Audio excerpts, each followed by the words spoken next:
Welcome back. ഇന്ന് നമ്മൾ discuss ചെയ്യാൻ പോകുന്നത് കാലിക്കറ്റ് യൂണിവേഴ്സിറ്റിയുടെ കീഴിലുള്ള third semester BA English and literature സ്റ്റുഡൻസിൻ്റെ മെയിൻ പേപ്പർ അപ്രീഷിയേറ്റിംഗ് പ്രോസ് ആണ്.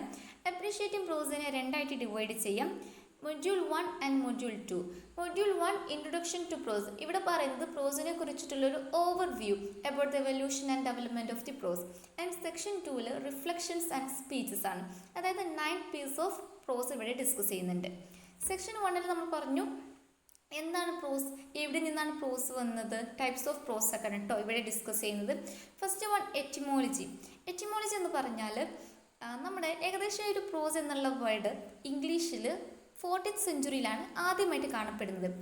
ഫ്രഞ്ച് വേർഡായിട്ടുള്ള പ്രോസ് എന്നതിൽ നിന്നുമാണ് ഈ ഒരു വേർഡ് ഉണ്ടായത്. എന്നാൽ ഫ്രഞ്ചുകാർക്ക് കിട്ടിയത് ലാറ്റിൻ വേർഡായിട്ടുള്ള പ്രോസ ഒരാറ്റിയോ എന്ന വേർഡിൽ നിന്നാണ്. പ്രോസ ഒരാറ്റിയോ എന്ന വേർഡിൻ്റെ meaning straightforward or direct speech. നമ്മുടെ ഗ്രാമറിലുള്ള ഡിറക്റ്റ് സ്പീച്ച് അല്ല, അത് നേരെയുള്ള വർത്തമാനം എന്ന് പറയില്ലേ, അതാണ് പ്രോസ ഒരാറ്റിയോ എന്ന വേർഡിൻ്റെ മീനിങ്. ലാറ്റിൻ വേർഡായിട്ടുള്ള പ്രോസ ഒരാറ്റിയോ എന്ന വേർഡിൽ നിന്നാണ് ഓൾഡ് ഫ്രഞ്ചുകാർക്ക് പ്രോസ് എന്നുള്ള പദം കിട്ടിയത്. ഏകദേശം 14th സെഞ്ച്വറിയുടെ ആദ്യത്തിലാണ് പ്രോസ് എന്നുള്ള പദം ഇംഗ്ലീഷിൽ യൂസ് ചെയ്യാൻ തുടങ്ങിയിട്ടുള്ളത്. ഇതിനെയാണ് എറ്റിമോളജി, അതായത് പ്രോസ് എന്നുള്ള വേർഡ് വന്ന വിധം, ഇതിനെയാണ് എറ്റിമോളജി എന്ന് പറയുന്നത്. ആൻഡ് പ്രോസ് വെറൈറ്റീസ് ഡിസ്കസ് ചെയ്യുന്നുണ്ട്. Fiction, short story, tales, autobiography, biography, newspaper, journal articles, philosophical, scientific essays, travelogues, speech. Functions of prose, evaluation of prose, early translations. And ഇനി പറയാൻ പോകുന്നത് പ്രോസിൻ്റെ ഒരു history. Okay, king Alfred, the Anglo Saxon Chronicle, homilies, Bible translations, secular prose, Morte D'Arthur, Elizabethan prose, pamphlet and treatise, 18th century prose, Victorian and modern prose. Next essay formal and informal എസ്സെനെ കുറിച്ചിട്ട് പറയുന്നുണ്ട്. And types of formal essay, periodical essay, critical essay, personal essay, life writing, biography, autobiography, memoir and diaries. ഇതൊക്കെയാണ് section 1 introduction to പ്രോസിൽ discuss ചെയ്യുന്നത്. Section 2 reflections and speeches. നമ്മൾ പറഞ്ഞല്ലേ 9 piece of prose ആണ്. Of studies by Francis Bacon, dream children a reverie by Charles Lamb, on running after one's hat by DK Chesterton, Nobel acceptance speech Albert Camus, come September by Arundhati Roy, in praise of the humble comma by Pico Iyer, the education of a British protected child Chinua Achebe. വളരെ important ചാപ്റ്ററാണ് the education of a British protected child. And the first atom bomb by Marcel Junod, justice versus mercy Usha Yesudasan. ഇങ്ങനെ 9 പീസാണ് ഇവിടെ നമുക്ക് discuss ചെയ്യാനുള്ളത്. അപ്പോൾ ഇതാണ് appreciating പ്രോസിൻ്റെ syllabus എന്ന് പറയുന്നത്. ഇനി നമുക്ക് section 1 introduction to prose totally മൊത്തത്തിലായിട്ട് ഡിസ്കസ് ചെയ്യുക എന്ന് പറയുന്നത് കുറച്ച് ബുദ്ധിമുട്ടായത് കൊണ്ട് തന്നെ ആ ചാപ്റ്ററിൻ്റെ ബാക്കിൽ കുറച്ച് ക്വസ്റ്റ്യൻസ് നൽകിയിട്ടുണ്ട്. ആ ക്വസ്റ്റ്യൻ ആൻസർ ഒന്ന് ഡിസ്കസ് ചെയ്തിട്ട് പോകാം. First question, what is the difference between prose and poetry? പ്രോസും പോയട്രിയും തമ്മിലുള്ള വ്യത്യാസം എന്താണ്? The difference between prose and poetry is that prose is ordinary written language and it is a simple form of language. It has a natural flow of speech and ordinary grammatical structure. Poetry involves metrical compositions and very often rhyming scheme. പ്രോസ് എന്ന് പറഞ്ഞാൽ അതിപ്പോൾ ഏതൊരാൾക്കും അത് വായിച്ചിട്ട് പെട്ടെന്ന് അതിൻ്റെ ആശയം, അതിൻ്റെ ഐഡിയ എന്താണെന്ന് മനസ്സിലാക്കാൻ സാധിക്കും. കാരണം അതിനുണ്ടാകുക ഒരു സിമ്പിൾ ഫോം ഓഫ് ലാംഗ്വേജ് ആയിരിക്കും.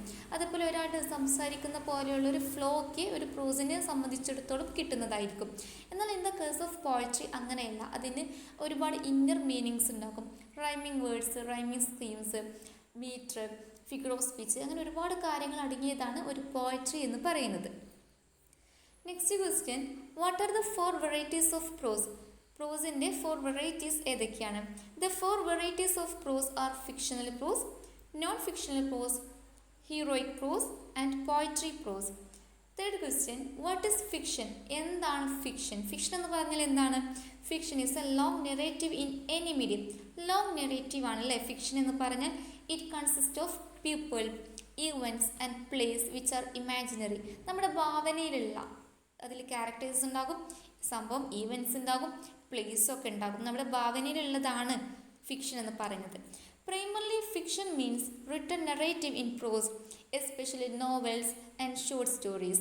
It can also include stories, fables, myths, fairy tales, epic and narrative poetry, plays and etc. ഇതൊക്കെ ഏത് രീതിയിലുള്ള ഒരു വ്യക്തിയുടെ ഇമാജിനേഷനിലുള്ളതാണെങ്കിൽ അല്ലെങ്കിൽ അദ്ദേഹം ക്രിയേറ്റ് ചെയ്തിട്ടുള്ള എല്ലതും, അതായത് ഇപ്പോൾ പ്ലേസ് ആകട്ടെ, പോയിട്രി ആകട്ടെ, സ്റ്റോറി ആകട്ടെ, മിത്സ് ആവട്ടെ, fairy tales, short story, novels, ഇതൊക്കെ എന്താണ്? ഫിക്ഷൻസ് ആണ് അല്ലേ? Okay. What is the difference between a short story and a tale? Short സ്റ്റോറിയും ടൈലും തമ്മിലുള്ള വ്യത്യാസം എന്താണ്? A short story is a story that one should be able to read in one sitting. It is a brief fiction prose narrative. It has only a few characters. It focuses on a self-contained incident or a series of connected incidents. A tale is a true story, especially that imaginatively retold. It is full of creative decorations. Short story എന്ന് പറഞ്ഞാൽ ഒരു വ്യക്തിക്ക് ഒറ്റ ഇരുത്തത്തിൽ അങ്ങോട്ട് വായിച്ച് തീർക്കാൻ സാധിക്കും. അതിൽ വളരെ കുറച്ച് ക്യാരക്ടേഴ്സ് മാത്രമേ ഉണ്ടാവുകയുള്ളൂ. അതുപോലെ തന്നെ അത് ഫോക്കസ് ചെയ്യുന്നത് ഒരു പ്രത്യേക സംഭവമോ അല്ലെങ്കിൽ അതുമായിട്ട് കണക്റ്റഡ് ചെയ്ത് കിടക്കുന്ന ഒരു സ്റ്റോറിയാണ് അല്ലേ ഷോർട്ട് സ്റ്റോറിയിൽ നമ്മൾ കാണാറുള്ളത്. ആൻഡ് ടൈൽ എന്ന് പറയുമ്പോൾ ശരിക്കുള്ള അല്ലെങ്കിൽ ഒരു ഇമാജിനേഷനിലുള്ള ഒരു കഥ തന്നെ ആകട്ടെ, ആ കഥയിൽ ഒരുപാട് എന്താ പറയുക, ഒരുപാട് ഡെക്കറേഷൻസ് ഒക്കെ ആഡ് ചെയ്തിട്ട്, തൻ്റേതായിട്ടുള്ള ഒരുപാട് ഡെക്കറേഷൻസും ഇമാജിനേഷനും ആഡ് ചെയ്തിട്ട് പലതും കൂട്ടിച്ചേർത്തിട്ട് പറയുന്നത് തന്നെയാണ് ടൈൽ എന്ന് പറയുന്നത്. ഓക്കെ. അത് ഒരു പക്ഷേ അത് ട്രൂ സ്റ്റോറി ആകാം, അല്ലെങ്കിൽ ഇമാജിനേഷനിൽ ഉള്ളൊരു സ്റ്റോറി ആകാം. അതിലൊരുപാട് ഡെക്കറേഷൻസ് ഒക്കെ ആഡ് ചെയ്തിട്ട് പറയുന്നതാണ് ടൈൽ എന്ന് പറഞ്ഞാൽ കേട്ടോ. ആൻഡ് നെക്സ്റ്റ് ക്വസ്റ്റ്യൻ നോക്കാം. What is the difference between A biography and an autobiography? A biography is a detailed description of a person's life written by someone else. It involves more than just basic facts like birth, education, work, relationship and death, and as it shows of person's experience with all these life events.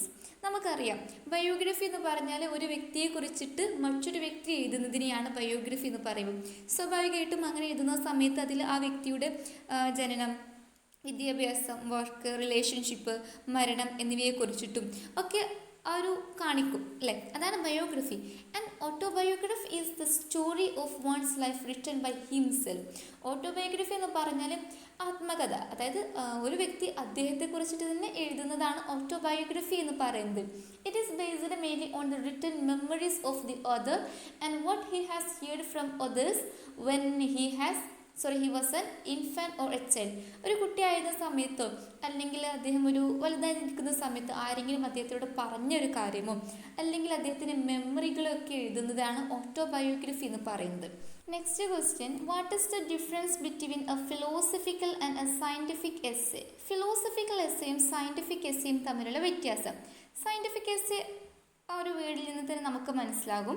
അതായത് ഇവിടെ ഉദ്ദേശിക്കുന്നത് scientific essay is a paper in which students analyse a scientific problem and then they try to find a solution based on the data and give their opinions on the matter. Scientific essay എന്ന് പറയുന്നത് ഒരു scientific problem analyse ചെയ്തിട്ട് അതിൻ്റെ data base ചെയ്തിട്ടുള്ളൊരു solution കണ്ടെത്തുകയും അതിനെ അവരുടെ ഈ ഒരു മാറ്ററിൻ്റെ കൂടെ തന്നെ അവരുടെ ഒപ്പീനിയൻസ് ഉൾപ്പെടുത്തുന്നു. ഇതിനെയാണ് സയൻറ്റിഫിക് എസ്സേ. അങ്ങനെ ഉൾപ്പെടുത്തിക്കൊണ്ടുള്ളൊരു എസ്സേ ആണ് സയൻറ്റിഫിക് എസ്സേ എന്നതുകൊണ്ട് ഉദ്ദേശിക്കുന്നത്. And a philosophical essay defends a claim that can be proven as reasonable. It follow a strict format. വളരെ സ്ട്രിക്റ്റ് ഫോർമാറ്റുള്ളൊരു സംഭവമാണ് ഫിലോസഫിക്കൽ എസ്സേ എന്ന് പറയുന്നത്. The essay writer presents his claim as a reality. ഇവിടെ തെളിവുകളൊന്നും കൊണ്ടുവരുന്നില്ല, ഒരു റിസർച്ചും ഇല്ല. എന്നാൽ താൻ ഉന്നയിച്ച വാദം വളരെ ശരിയാണ്, അതാണ് ശരി, അതാണ് റീസണബിൾ എന്ന് കാണിച്ചിട്ട് അദ്ദേഹം വാദിക്കുന്നതിനാണ് ഫിലോസഫിക്കൽ എസ്സേ എന്നതുകൊണ്ട് ഉദ്ദേശിക്കുന്നത്. Okay. Next, what is a travelogue? Travelogue എന്നാൽ എന്ത് നമുക്കറിയാം അല്ലേ. A travelogue is a piece of writing about travel. ട്രാവലിനെ കുറിച്ചിട്ട് എഴുതുന്ന ഒരു പീസ് ഓഫ് റൈറ്റിംഗ് ആണ് ട്രാവലോഗ് എന്നതുകൊണ്ട് ഉദ്ദേശിക്കുന്നത്. It shows the experience of the traveller. It is a person's account of his visit to another place or country. It shows his personal experience and impressions, supported by good descriptions and pictures. സ്വാഭാവികമായിട്ടും നമുക്കറിയാവുന്ന കാര്യമാണ്. ഇപ്പോൾ ഒരു സ്ഥലത്തേക്ക് യാത്ര ചെയ്തതിന് ശേഷം കൂടുതൽ പറയേണ്ട ആവശ്യമില്ല.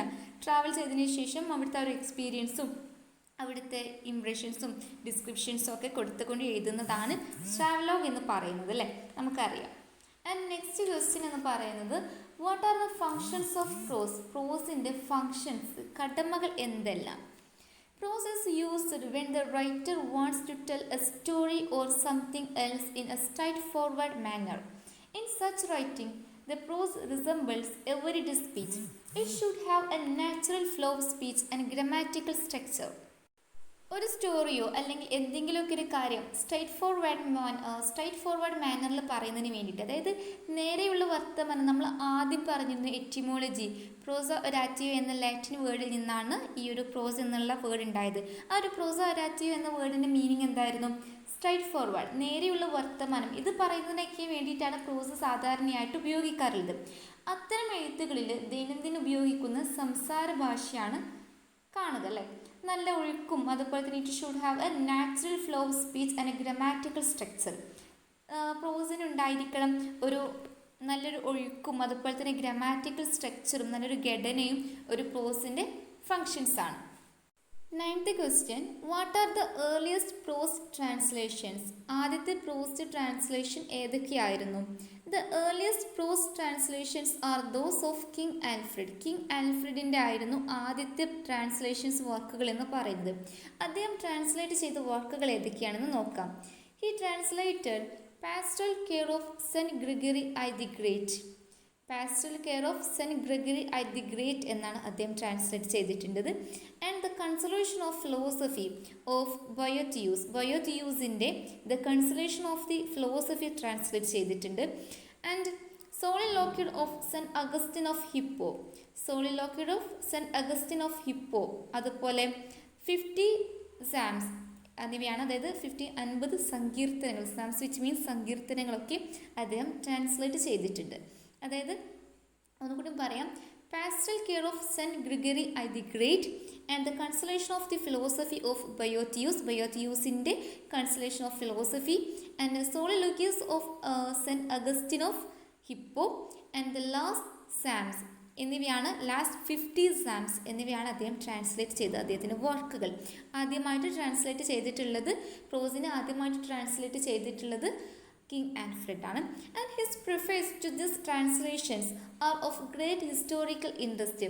നല്ല അദ്ദേഹത്തിൻ്റെ പ്രീഫേസ്, അദ്ദേഹം ട്രാൻസ്ലേറ്റ് ചെയ്ത വർക്കുകളുടെ ആമുഖം എന്ന് പറയുന്നത് നല്ല ഹിസ്റ്റോറിക്കൽ ഇൻട്രസ്റ്റിന് അർഹിക്കുന്നവയാണ്, ഗ്രേറ്റ് ആണ് എന്നാണ് പറയുന്നത്. 10th question what is homily? എന്താണ് homily? What is its purpose? എന്താണ് അതിൻ്റെ പർപ്പസ്? എന്താണ് അതുകൊണ്ട് ഉദ്ദേശിക്കുന്നത്?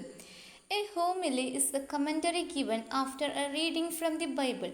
ബൈബിളിൽ നിന്നുള്ളൊരു പാർട്ട് വായിച്ചിട്ട് അതിനെക്കുറിച്ചിട്ട് അതിനെ ആധാരമാക്കി നടത്തുന്ന ഒരു ഉപദേശ പ്രസംഗമാണ് ഹോമിലി എന്നതുകൊണ്ട് ഉദ്ദേശിക്കുന്നത്. The word homily comes from the Greek word homilia meaning communion. Communion എന്നർത്ഥമുള്ള ഹൊമീലിയ എന്ന ഗ്രീക്ക് പദത്തിൽ നിന്നുമാണ് ഹോമിലി എന്ന വേർഡ് ഉണ്ടാകുന്നത്. In the past of homily was synonymous with sermon which comes from the Greek word sermon. Greek പദമായിട്ടുള്ള സെർമോ എന്ന വേർഡിൽ നിന്ന് വന്ന സെർമൺ എന്ന പദത്തിന് സിനോണിംസ് ആയിട്ടാണ് ഹോമിലി ആദ്യമൊക്കെ യൂസ് ചെയ്തിരുന്നത്. It was Origen a Christian scholar and theologian. Christian സ്കോളറും തിയോളജിയൻ എന്ന് പറഞ്ഞാൽ ദൈവശാസ്ത്രജ്ഞനുമായിട്ടുള്ളൊരു വ്യക്തി, അദ്ദേഹമാണ് ഈ ഒരു ഹോമിലി ആൻഡ് സെർമൺ എന്നതിൻ്റെ വ്യത്യാസം ആദ്യമായിട്ട് ചൂണ്ടിക്കാണിക്കുന്നത്. ഓക്കെ, നിങ്ങൾക്ക് മനസ്സിലായിട്ടും എന്താണ് ഹോമിലി എന്നുകൊണ്ട് ഉദ്ദേശിക്കുന്നത്. ആൻഡ് നെക്സ്റ്റ് ക്വസ്റ്റ്യൻ നോക്കൂ. What was the first Bible translation in English? What was the reaction? ആദ്യത്തെ ഇംഗ്ലീഷിലേക്കുള്ള ബൈബിൾ ട്രാൻസ്ലേഷൻ ഏതായിരുന്നു? എന്തായിരുന്നു അതിനെയോടുള്ള ഒരു റിയാക്ഷൻ? എന്താണ് അതിൻ്റെ റിയാക്ഷൻ? നമുക്ക് നോക്കാം. The first Bible translation in English was by John Wycliffe in the 14th century. 14ാം നൂറ്റാണ്ടിൽ ജോൺ വിക്ലിഫ് ചെയ്ത ഒരു ട്രാൻസ്ലേഷനാണ് ബൈബിളിൻ്റെ ആദ്യത്തെ ഇംഗ്ലീഷ് ട്രാൻസ്ലേഷൻ എന്നുകൊണ്ട് ഉദ്ദേശിക്കുന്നത്. Although efforts were made by the Venerable Bede earlier. Venerable Bede അതിന് മുമ്പ് തന്നെ ചില പരിശ്രമങ്ങളൊക്കെ, അതായത് ബൈബിൾ ട്രാൻസ്ലേറ്റ് ചെയ്യാൻ, ബൈബിൾ ഇംഗ്ലീഷിലോട്ട് ട്രാൻസ്ലേറ്റ് ചെയ്യാൻ വെനറബിൾ ബീഡ് കുറച്ച് പരിശ്രമങ്ങളൊക്കെ നടത്തിയിരുന്നു. എന്നിരുന്നാലും 14ാം സെഞ്ച്വറിയിൽ ആദ്യമായിട്ട് പൂർണ്ണമായിട്ട് ബൈബിൾ ഇംഗ്ലീഷിലോട്ട് ട്രാൻസ്ലേറ്റ് ചെയ്തത് ജോൺ വൈക്ലിഫാണ്. There was a strong opposition from the church against translation of the Bible. John Wycliffe and his followers were persecuted as heretics. അതായത് ഇപ്പോൾ അദ്ദേഹം ബൈബിൾ ഇംഗ്ലീഷിൽ ട്രാൻസ്ലേറ്റ് ചെയ്തില്ലേ, അതിനെ വളരെ ശക്തമായിട്ട് തന്നെ ചർച്ച എതിർത്തു. എന്നിട്ട് ജോൺ വിക്ലിഫിനെയും അദ്ദേഹത്തിൻ്റെ ഫോളോവേഴ്സിനെയും ഒരു മതനിന്ദകരായിട്ട് മുദ്ര കുത്തിയിട്ട് വധിക്കുകയാണ് ചെയ്തത്. അതായിരുന്നു ബൈബിൾ ട്രാൻസ്ലേഷൻ ചെയ്തപ്പോഴുള്ള റിയാക്ഷൻസ് എന്ന് പറയുന്നത്. ഓക്കെ, നെക്സ്റ്റ് ക്വസ്റ്റ്യൻ നോക്കാം. What is Arthurian legend? എന്താണ് Arthurian legend? The Arthurian legend is built around King Arthur and his Knights of the Round Table. Sir Thomas Malory was the one who completed the Arthurian legends. It was given the title Le Morte d'Arthur by William Caxton when he printed his edition in 1485. Not much is known about the Thomas Malory. ഇവിടെ പറയുന്നത് confusion വേണ്ട, king ആർതറിനെയും അദ്ദേഹത്തിൻ്റെ nights of the round ടേബിളിനെയും ചുറ്റിപ്പറ്റിയുള്ള ഒരുപാട് സ്റ്റോറീസാണ് ആർതറിയൻ legend എന്നതുകൊണ്ട് ഉദ്ദേശിക്കുന്നത്. അങ്ങനെ ഈ സ്റ്റോറികളുടെയൊക്കെ ഒരു സമാഹാരം അത് സർ തോമസ് മലോറിയാണ് കൊണ്ടുവന്നത്. അങ്ങനെ 1485 ലെ മോർട്ട് ദാദർ എന്ന ടൈറ്റിൽ കൊടുത്തിട്ട് വില്യം കാക്സ്റ്റൺ ആണ് ഇത് ബുക്കാക്കിയത്, പുസ്തക രൂപമാക്കി മാറ്റിയത്. ആ സമയത്ത് അതിൻ്റെ പേര് ലെ മോർട്ട് ദാദർ എന്നാണ്. നമ്മൾ പറഞ്ഞു ഈ കഥകളൊക്കെ സമാഹരിച്ച സർ തോമസ് മെലോറിയെ കുറിച്ചിട്ട് കൂടുതലായിട്ടൊന്നും ഹിസ്റ്ററിയിൽ രേഖപ്പെടുത്തിയിട്ടില്ല എന്ന് പറയുന്നുണ്ട്. അത് വേണ്ട. ഇവിടെ നമ്മൾ അറിഞ്ഞിരിക്കേണ്ടത് കിങ് ആർതറിനെ സംബന്ധിച്ചിടത്തും അദ്ദേഹത്തിൻ്റെ നൈറ്റ്സ് ഓഫ് ദി റൗണ്ട് ടേബിളിനെ സംബന്ധിച്ചിടത്തുമുള്ള കഥകളാണ് ദ ആർതറിയൻ ലെജൻഡ് എന്നതുകൊണ്ട് ഉദ്ദേശിക്കുന്നത്. ഓക്കെ, നെക്സ്റ്റ് ക്വസ്റ്റ്യൻ നോക്കൂ. What is an essay? How did it is originate? നമുക്ക് എല്ലാവർക്കും അറിയാം എന്താണ് എസ്സേ എന്ന് പറഞ്ഞാൽ. An essay is a piece of writing that gives the author's argument. It is written to convince the reader of something or simply to inform him about a topic. The word essay comes from the Old French word essay, which means to try or to attempt. റൈറ്ററിൻ്റെ things അല്ലെങ്കിൽ അദ്ദേഹത്തിൻ്റെ ആർഗ്യുമെൻസിനൊക്കെ പ്രകടിപ്പിക്കുന്ന ഒരു ചെറിയൊരു എഴുത്ത് രീതിയാണ് S എന്ന് പറയുന്നത്. വായനക്കാരനെ പെർസ്വേഡ് ചെയ്യാൻ, അതായത് കൺവിൻസ് ചെയ്യാൻ, സ്വാധീനിക്കാനും ഒരു വിഷയത്തെപ്പറ്റി അയാളെ ഇൻഫോം ചെയ്യാനും ഒക്കെയാണ് എസ് സാധാരണയായിട്ട് എഴുതാറുള്ളത്. എസ് എന്ന വാക്കിൻ്റെ ഓൾഡ് ഫ്രഞ്ച് വേർഡായിട്ടുള്ള അസയിൽ നിന്നുമാണ് വന്നിട്ടുള്ളത്. അസ എന്ന വേർഡിൻ്റെ meaning to try or to attempt. എന്താണ് എസ് എന്ന് അറിയാത്തവരായിട്ട് ആരും ഉണ്ടാകില്ല അല്ലേ. നെക്സ്റ്റ് ക്വസ്റ്റ്യൻ നോക്കാം. Who is the father of the essay form? Essay ഫോമിൻ്റെ പിതാവ് ആരാണ്? The French writer Montaigne is the father of the essay form. Montaigne. Okay, he popularized the essay as a literary genre in the 16th century. 16ാം നൂറ്റാണ്ടിലാണ് essay ഒരു സാഹിത്യ രൂപമാക്കി literary genre ആയിട്ട് അദ്ദേഹം പറയുന്നത്. ആരാണ് പറഞ്ഞത്? Montaigne. Okay, he described his work as essays to means attempts. അതായത് തൻ്റെ പുസ്തകമായിട്ടുള്ള എസ്സേസ് എന്ന പേരിട്ടു തൻ്റെ പുസ്തകത്തിന്. അതിൻ്റെ അർത്ഥം ടു അറ്റംപ്റ്റ്സ്, ശ്രമങ്ങൾ എന്നാണ്. തൻ്റെ ചിന്തകൾ പുസ്തക രൂപത്തിൽ ആക്കുകയായിരുന്നു അദ്ദേഹം. Okay, it was A kind of thinking on paper. തൻ്റെ ചിന്തകൾ ഒരു പേപ്പറിൽ എഴുതുക എന്നതായിരുന്നു അതുകൊണ്ട് ഉദ്ദേശിക്കുന്നത്. ഓക്കെ, നെക്സ്റ്റ് ക്വസ്റ്റ്യൻ നോക്കൂ. What is the difference between A formal essay and informal essay? നമുക്കറിയാം ഫോർമൽ എസ്സേയും ഇൻഫോർമൽ എസ്സേയും തമ്മിലുള്ള വ്യത്യാസം. ഫോർമൽ എസ്സേ എന്ന് പറയുമ്പോൾ ഒരു സീരിയസ് പർപ്പസ് ആയിരിക്കും അല്ലേ, അതിനൊരു ലോജിക്കൽ ഓർഗനൈസേഷനൊക്കെ ഉണ്ടാകും. അതായത് അതിൽ നമ്മുടെ പേഴ്സണൽ ഫീലിങ്സിനോ പേഴ്സണൽ തോട്ട്സിനോ ഒന്നും ഇമ്പോർട്ടൻസ് കൊടുക്കാതെ ആണ് ഒരു ഫോർമൽ എസ്സേയിൽ എഴുതുക. ആൻഡ് ഇൻഫോർമൽ എസ്സേയിൽ എന്താ പറയുക? Yes, informal essay are personal essay which contain personal elements such as self revelation, individual thirst and experience, confidential mandate, humor, graceful style and novelty of theme. ഇതൊക്കെയാണ് informal എസ്സേയിൽ പറയുന്നത്. Formal essays have a serious purpose, dignity, logical organisation and some length. Okay, next question നോക്കാം. What is the difference between a periodical essay and a critical essay? Periodical എസ്സേയും critical എസ്സേയും തമ്മിലുള്ള വ്യത്യാസം എന്താണ് നോക്കാം. A A periodical essay. A periodical essay is an essay published in a magazine or journal. മാഗസിനുകളിലും ജേർണലുകളിലൊക്കെ വരുന്ന ലേഖനമാണ് എസ്സേ ആണ് പീരിയോഡിക്കൽ എസ്സേ എന്നതുകൊണ്ട് ഉദ്ദേശിക്കുന്നത്. Famous writer of this group are Richard Steeles, Joseph Addison, Samuel Johnson and Oliver Goldsmith. അതായത് ഇവിടെ പറയുന്നത് പീരിയോഡിക്കൽ എസ്സേ എഴുതുന്നതിൽ പ്രധാനപ്പെട്ട ആളുകളെ ഇവിടെ നിന്ന് ജസ്റ്റ് പരിചയപ്പെടുത്തി തരുന്നതൊക്കെയാണ് കേട്ടോ. എന്താണ് പീരിയോഡിക്കൽ എസ്സേ എന്ന് മനസ്സിലായില്ല. മാഗസിനുകളിൽ അല്ലെങ്കിൽ ജേർണലുകളിൽ പബ്ലിഷ് ചെയ്യുന്നതാണ് periodical essay. Okay. And a critical essay is a form of academic writing that analyzes, interprets and evaluates the meaning and significance of a text. Critical essay ഒരു പാഠത്തെ അതിനെ analyse ചെയ്തിട്ട് അതിനെ വിശദീകരിക്കുകയും അതിനെ വിലയിരുത്തുകയും ചെയ്യുക എന്നതാണ് ക്രിട്ടിക്കൽ എസ്സേ എന്നതുകൊണ്ട് ഉദ്ദേശിക്കുന്നത്. ഓക്കെ. ആൻഡ് നെക്സ്റ്റ് ക്വസ്റ്റ്യൻ നോക്കൂ. ലാസ്റ്റ് ക്വസ്റ്റ്യൻ ആണ് കേട്ടോ. What is the difference between a diary and a memoir? Memo എന്നും പ്രൊനൗൺസ് ചെയ്യാം. ഒരു ഡയറിയും മെമ്മോയും തമ്മിലുള്ള വ്യത്യാസം എന്താണ്? നമുക്കറിയാം മെമ്മോ എന്ന് പറഞ്ഞാൽ എന്താ? A memo is A collection of memories. Here A person rights about movements and events that look place in his life. തൻ്റെ ജീവിതത്തിൽ പ്രധാനപ്പെട്ടിട്ടുള്ള മൂമെൻറ്റ്സ്, ഈവൻറ്റ്സിനെ പറ്റി എഴുതുന്നതാണ് മെമ്മോ എന്നതുകൊണ്ട് ഉദ്ദേശിക്കുന്നത്. And a diary is a collection of notes. Diary writing is one of the most personal and informal categories of writing. It can be based on an experience, a scene, a description or narration, or an activity that writer thinks is important. ഒരു diary എന്ന് പറഞ്ഞാൽ എന്താണ്? ഒരുപാട് നോട്ട്സിൻ്റെ കളക്ഷനാണ് അല്ലേ? ഒരു വ്യക്തി വളരെ വ്യക്തിപരമായിട്ടുള്ള കാര്യങ്ങൾ, തൻ്റെ പേഴ്സണലായിട്ടുള്ള കാര്യങ്ങളൊക്കെ എഴുതി രേഖപ്പെടുത്തി വെക്കുന്ന ഒരു ഇടമാണ് ഡയറി എന്നതുകൊണ്ട് ഉദ്ദേശിക്കുന്നത്. നമുക്കറിയാവുന്ന കാര്യമാണ്. അപ്പോൾ ഇത്രയും കാര്യങ്ങളൊക്കെ പഠിച്ചു വെക്കാൻ ശ്രദ്ധിക്കുക, നിർബന്ധമായിട്ടും പഠിക്കുക. കാരണം 2 മാർക്കിനുള്ള ക്വസ്റ്റ്യൻസ് ആണ് ഇവിടെ നിന്ന് നമുക്ക് പ്രതീക്ഷിക്കാവുന്നത്.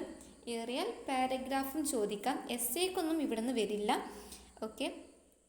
If you find this video helpful, please like, share, comment and don't forget to subscribe. Thanks for watching.